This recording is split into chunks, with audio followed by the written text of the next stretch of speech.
আসসালামু আলাইকুম। গ্রামীণ কল্যাণ চিতোষী স্বাস্থ্য কেন্দ্রের পক্ষ থেকে আজকে আমরা এসেছি চাঁদপুরের শাহরাস্তি উপজেলার কিছু গ্রামে।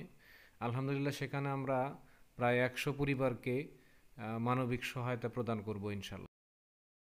তো গ্রামের মধ্যে আমরা যাচ্ছি, যেখানে ত্রাণ পুষে নাই সেখানে ত্রাণ দেওয়ার আমরা চেষ্টা করতেছি। একবারে দুর্গত মানুষের দোরগোড়ায় পুষে দিতেছি। আমাদের রকি আপা নিয়ে যাচ্ছে, অনেক কষ্ট করে যাচ্ছে, আরো সামনে চলে গেছে অনেকে। পিছন থেকে শাহিনুর আপা আসতেছে, ওনার বোরকা টুরকা সব ভিজে গেছে, অনেক কষ্ট করতেছে। আমরা এখন আছি তাঁতিশর ডোমপুকুরিয়া। আমরা ছোট্ট একটা নৌকা নিয়ে কয়েকটা পরিবার, এই পাশে আছে 6 জন পরিবার, 6টি পরিবারকে 6টি প্যাকেট দেওয়ার জন্য আমরা আসছি। ছোট্ট একটি নৌকা, খুবই রিস্ক মনে হয়। আসসালামু আলাইকুম রহমতুল্লাহ। আমি তাঁতিশর ডোমপুকুরিয়া কাদরা থেকে বলছিলাম।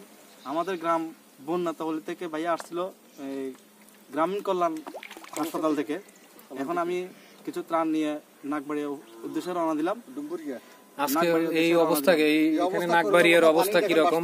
নাগবাড়িয়ার অবস্থা অনেক করুণ অবস্থা। যে মনে করেন পানি সবখানে পানি দেখতেছেন আপনারা। এখানে ত্রাণ পৌঁছায় না বিভিন্ন জায়গা থেকে? পৌঁছায়, বাট মনে করেন আমরা তেতেশ্বর দিয়ে ওদিক দিয়ে শুকনো আছে, তেতেশ্বর দিয়ে মাল পাঠায় দেয়, কিন্তু এদিক দিয়ে আর আসতে পারে না পানির কারণে। এই জন্য আমরা মনে করেন যে আজকে আপনাদেরকে আনা হয়েছে, আমরা অত্যন্ত খুশি হয়েছি আপনারা এখানে আসছেন। দর্শক, আমরা এখন আসছি নাগবাড়িয়া, ডোমপুকুরিয়া বলে এই এলাকাটাকে। এখানের পরিবারের অবস্থাগুলো একেবারে খুবই করুণ। আশেপাশের পানি, প্রত্যেকটা পরিবারই পানিবন্দী, বাড়িতেও আছে খুব কষ্টে। বাড়ির ভিতরে, ঘরের ভিতরে, রান্নাঘরে সব জায়গায় পানি ঢুকে গেছে।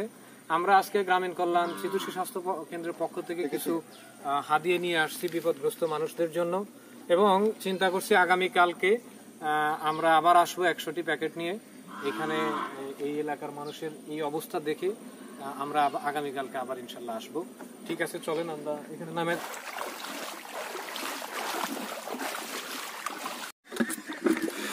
দর্শক, এদিকের একেবারে প্রতিটা বাড়ির মানুষ পানিবন্দী, চারপাশে পানি। এদিকে আমরা নৌকা নিয়ে আসছিলাম, কিছু মানবিক সহায়তা প্রদান করলাম। এই যে এখানে একটা বাড়ি আছে, দেখতে পাচ্ছেন, একেবারে চারপাশে পানি, একেবারে করুণ অবস্থা।